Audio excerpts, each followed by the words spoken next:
मेरे प्यारे बच्चों, SR के ऑनलाइन केमिस्ट्री क्लासेस में आप लोगों को बहुत बहुत स्वागत है।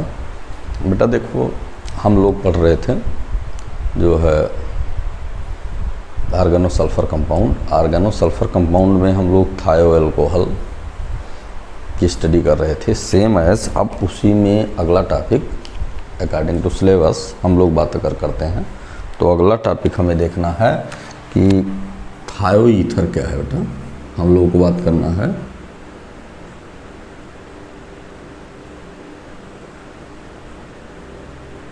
थायो ईथर। थायो ईथर क्या है? थायो ईथर मीन्स क्या है कि जैसे इसको रिप्रेजेंट करते हैं हम लोग बेटा आर, एस और आर। ध्यान दीजिएगा, इसकी प्रॉपर्टी सिमिलर एज ईथर होती है। अब देखो इसकी प्रिपरेशन में, जैसे हम लोग अल्कोहल का जब प्रिपरेशन करते थे, रिप्रेजेंटेशन जो था अल्कोहल का, तो हम लोग ऐसे बोलते थे कि आर, एच, ओ और एच ये हुआ। यहाँ पर अगर हम देखते हैं कि एक हाइड्रोजन को रिप्लेस कर दिए, -1 हाइड्रोजन को यहाँ पर रिप्लेस कर दिए और यहाँ पर जोड़ क्या दिए, जो है एक एल्किल को ग्रुप को जोड़ देते थे तो अल्कोहल बन जाता था। और यहाँ पर दोनों हाइड्रोजन को रिप्लेस कर दिए और 2 एल्किल ग्रुप को अगर हम यहाँ पर जोड़ दिए, कितने एल्किल ग्रुप को? 2 एल्किल ग्रुप को जोड़ दिए तो ये क्या हो गया, जो है आर ओ आर हो गया। मतलब वाटर से ईथर का प्रिपरेशन। ये हमारा वाटर था और यहाँ पर ये हमारा क्या हुआ, ईथर। ये हो, हम लोग क्या किए कि ये दोनों को, इन दोनों जो ग्रुप थे ये, इन दोनों को हमने किससे रिप्लेस कर दिया? एल्किल ग्रुप से रिप्लेस कर दिया। सेम एज थायो ईथर की अगर हम बात करते हैं तो यहाँ पर बेटा करते क्या हैं हम लोग? करते हैं H और S और H, H2S। H2S से क्या करते हैं, -2 हाइड्रोजन को यहाँ से रिप्लेस कर देते हैं और यहाँ पर 2 एल्किल ग्रुप को जोड़ देते हैं। 2 एल्किल ग्रुप को बेटा यहाँ पर हम जोड़ देते हैं। तो 2 एल्किल ग्रुप को जोड़ने पर हमें क्या मिलता है, यहाँ पर R, S और R मिलता है, जिसको हम यहाँ तो इसको हम ईथर बोलते थे और यहाँ यस लग गया तो इसको हम बोलते हैं थायो ईथर। थायो ईथर बोलते हैं। ये चीज़ें हमें जानना है, ठीक है। अब देखो यहाँ पर देखना क्या है कि आप एक लाइन और आप लोग जानते हो कि जैसे जो अल्कोहल होता है और ईथर होता है, इनका मॉलिक्यूलर फार्मूला पर अगर हम लोग बात करते हैं तो मॉलिक्यूलर फार्मूला सेम एज देखते हैं कि वही सब्स्टिट्यूट्स, जैसे CnH2n +1 OH, जैसे एथिल अल्कोहल, रेस्पेक्टिव हम कार्बन को लेंगे तो जैसे एथिल अल्कोहल का जो फार्मूला होता है वही डाई एथिल ईथर का फार्मूला होता है। जैसे देखो, जैसे बेटा हम लोग ये देखते हैं कि हम लोग ऐसे लिखे, क्या लिखे, C2H6O हो गया। अब देखो C2H6O को हम 2 तरह से रिप्रेजेंट कर सकते हैं। एक तो हो गया हमारा CH3 और CH2 और OH, C2H6O हो गया, और दूसरा हो गया CH3 और O और CH3। ये हमारा ईथर हो गया, डाई एल्किल ईथर और डाई मेथिल ईथर हो गया। और ये हो सेम एज करते क्या है कि अगर हम यहाँ पर करते हैं C2H6 यस करते हैं तो ये मॉलिक्यूलर फार्मूला दोनों का सेम होता है, चाहे थायो अल्कोहल हो। जैसे अल्कोहल और ईथर का फार्मूला सेम होता है, मॉलिक्यूलर फार्मूला सेम है। यहाँ पर जब हम इसको देखते हैं बेटा तो यहाँ पर हमें मिलता है CH3 CH3 CH2 SH और यहाँ पर CH3 और CH3 CH3। ये जैसे ये यहाँ पर हम लोग अल्कोहल एल्कोहल, और यहाँ पर ये देखते हैं एल्कोहल के साथ साथ जो है ईथर। सेम एज हम यहाँ पर देखते हैं क्या, जो है थायो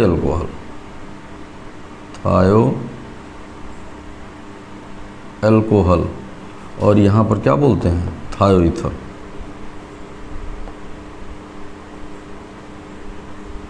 क्या बोलते हैं, वैसे ही यहाँ पर ईथर और थायो ईथर बोलते हैं, जैसे एल्कोहल और थायो एल्कोहल बोलते हैं, वैसे ईथर और थायो ईथर पर भी हम बात करते हैं। तो ये दोनों चीज़ें हमें सेम एज मिल रही है कि यहाँ पर ऑक्सीजन लेते हैं, यहाँ पर केवल हम सल्फ़र लेते हैं, और कोई इसमें इम्पॉर्टेंट लाइन नहीं है। अब देखिए आगे हम लोग देखते हैं, प्रिपरेशन पर डिस्कशन करते हैं। तो प्रिपरेशन में हमें क्या मिलता है, प्रिपरेशन में हमें मिलता है, देखिएगा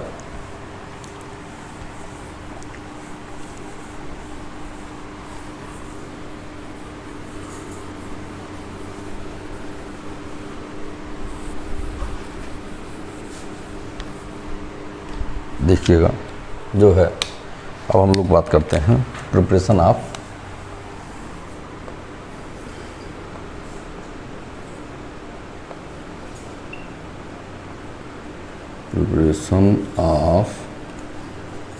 थायो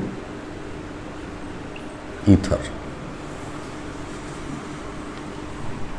ठीक है। अब देखिएगा इसको एक और नाम से हम जानते हैं, जो है डाई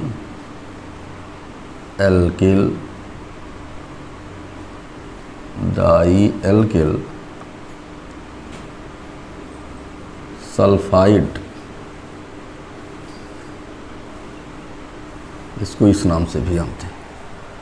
अब प्रिपरेशन में हम देखते हैं, प्रिपरेशन में इसमें फर्स्ट पॉइंट हम लिखते हैं। फर्स्ट पॉइंट हमें क्या मिलता है, फर्स्ट पॉइंट में अगर हम देखते हैं तो इसको हम देखते हैं रिएक्शन ऑफ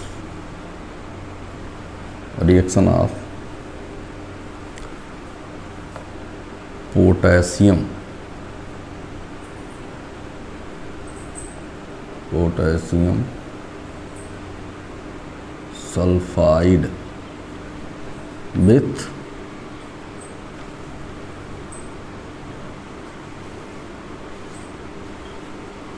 एल्किल हैलाइड, ये देखते हैं। देखा जाए इसको क्या करते हो, यहाँ पर जब हम पोटेशियम हैलाइड को लेते हैं, वो पोटेशियम सल्फाइड को, तो हमने क्या किया, हमने किया K2S,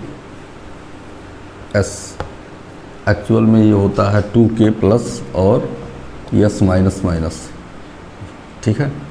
तो यहाँ पर ये जब रिएक्शन करता है किसके साथ, एल्किल हैलाइड के साथ, RX के साथ, ये आयनिक बॉन्ड होता है, ये हमारा हो गया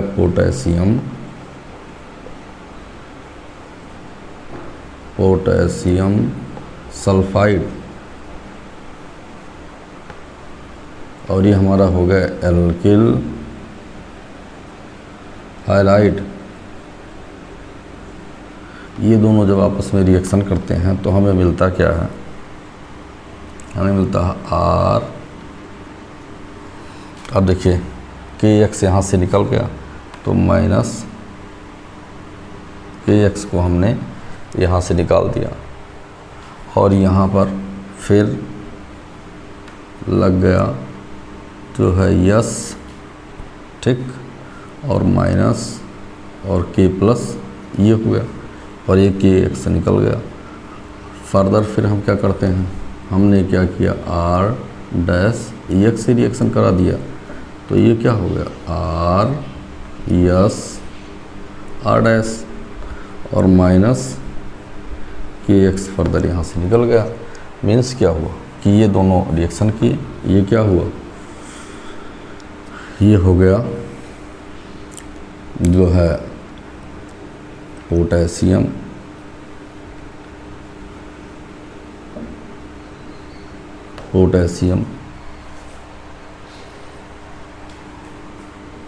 थायो एल्कोक्साइड,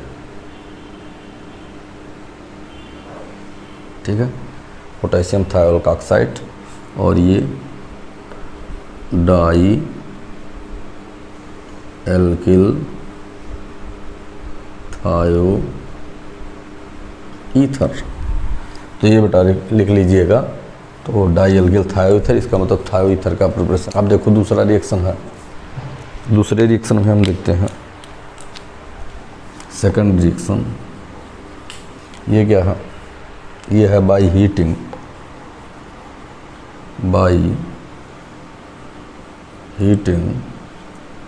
ऑफ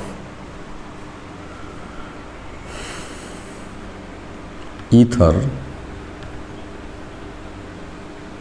विथ किसके साथ?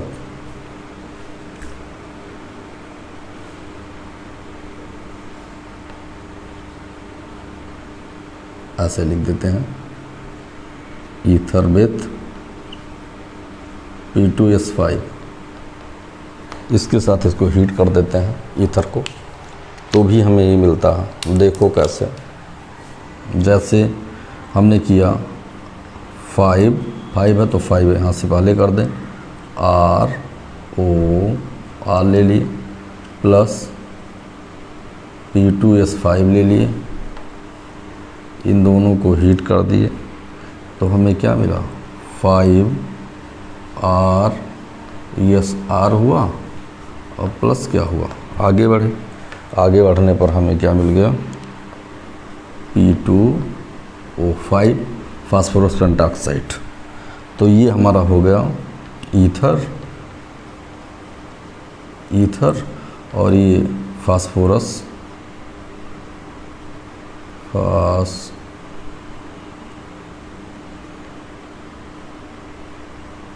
पेंटासल्फाइड, और ये हमारा हो गया जो है थायोईथर।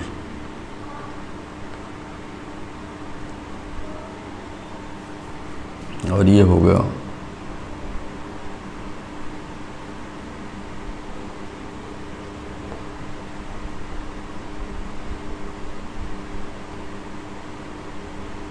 पेंटॉक्साइड,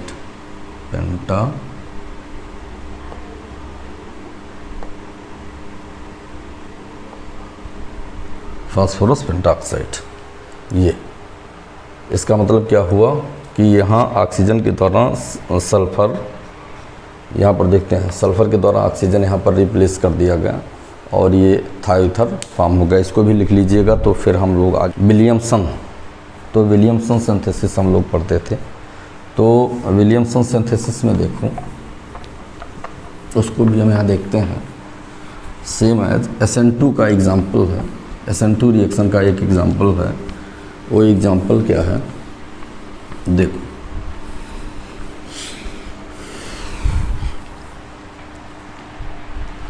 जैसे अगला देखते हैं, तीसरा क्या देखते हैं? रिएक्शन ऑफ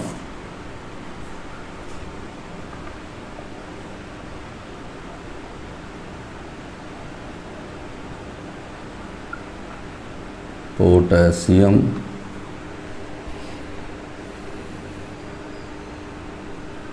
थायो या पोटेशियम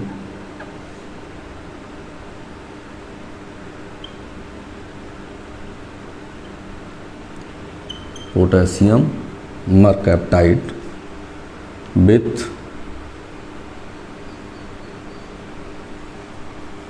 किसके साथ हम रिएक्शन करा देते हैं इसको, जो है पोटेशियम मरकैप्टाइड ले लेते हैं, एल्किल हैलाइड, एल्किल आयोडाइड से रिएक्शन करा देते हैं। बहुत सिंपल सा रिएक्शन है। इसमें हम लोग बेटा क्या देखते हैं, इसमें हम लोग देखते हैं कि R और उसके बाद यस मरकैप्टाइड है और ये हो गया पोटेशियम है, तो यहाँ पर हम लोग पोटेशियम को लिख दिए प्लस और माइनस। इसका रिएक्शन किससे करा दिए, एल्किल, तो यहाँ पर I और यहाँ पर R कर दिए।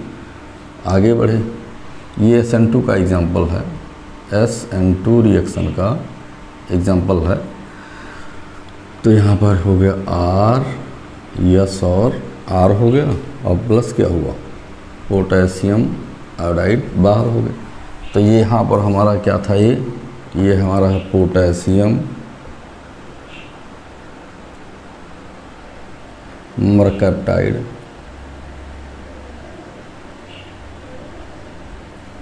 ये एल्किल आयोडाइड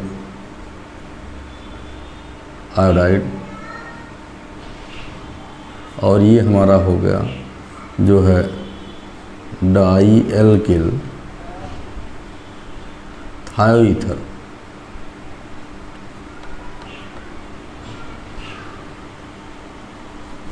ये हमारा प्रोडक्ट बन गया, तो इसको भी लिख लीजिए। उसके बाद फिर बेटा अगले रिएक्शन पर हम लोग से फिर हम क्या देखते हैं कि अगला रिएक्शन हम देखते हैं, चौथा रिएक्शन रिएक्शन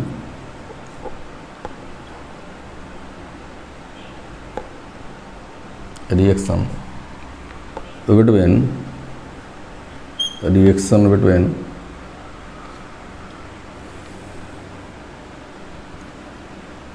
thiol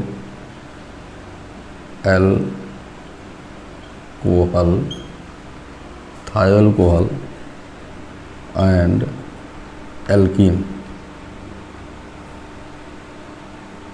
ऐसे भी हम लोग अगर करते हैं तो भी हमें मिल जाता है। कैसे बेटा, देखो थायोल कोहल में एक साइक्लिक प्रोडक्ट हम ले लेते हैं, cyclic product in the sense ये हो गया SH हो गया और इसका हमने रिएक्शन करा दिया CH3 CH double bond CH2 किसके प्रेजेंस में, पेरोक्साइड की प्रेजेंस में हमने करा दिया, ये हो गया। और फिर हमारा हो गया यस CH2 और CH3 हो गया, ठीक है। तो इस तरह से भी हम लोग जो है इसको क्या हम बोलेंगे, जो है साइक्लोहेक्सिल प्रोपिल थायोईथर, ये और ये क्या हुआ, जो है थायोल कोहल है, तो इसमें साइक्लो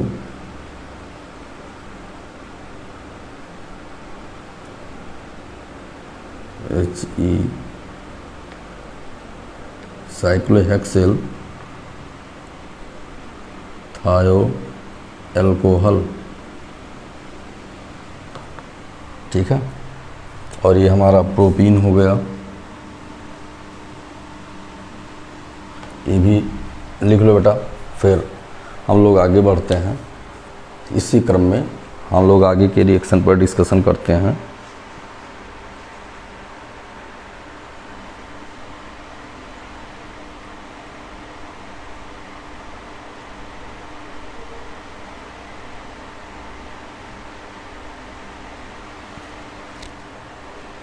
अब देखो अगला एक रिएक्शन और है, वो रिएक्शन क्या है बेटा,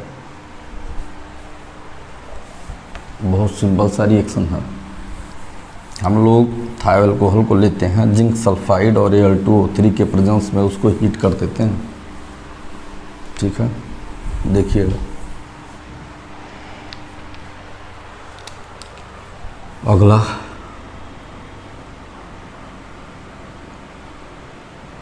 हीटिंग ऑफ द थायोअल्कोहल, थायोअल्कोहल को हीट कर दो तो हमें क्या मिलता है बेटा, देखो हमने लिखा R और एस को लिया क्या यहाँ पर जिंक सल्फाइड प्लस Al2O3, इसको हीट कर दिया तो हमें मिला क्या R S और R मिल गया। ठीक है, यहाँ 2 कर दीजिए, कोई दिक्कत नहीं है। तो ठीक है, 2 आप कर सकते हो, कोई प्रॉब्लम नहीं। तो यहाँ H2S निकाल दो बस। देखो तो ये यहाँ पर हमारा हो गया थायो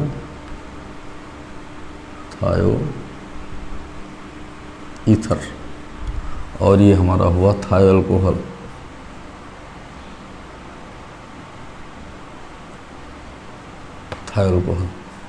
तो ये बेटा इतने रिएक्शन हमने प्रिपरेशन के बता दिया थायोईथर के। और ये आपके सिलेबस में बाय नेम हैं और 2-3 हैं डेरिवेटिव हैं, सल्फ़र के डेरिवेटिव। इसके विषय में कल चर्चा करते हैं। और आप लोगों को बहुत बहुत धन्यवाद कि सिंसियरली आप वीडियो को सीन कर रहे हो। लेकिन तुम्हें ये देखना बेटा, लाइक शेयर कमेंट और सब्सक्राइब का रेट आप बढ़ाते रहो।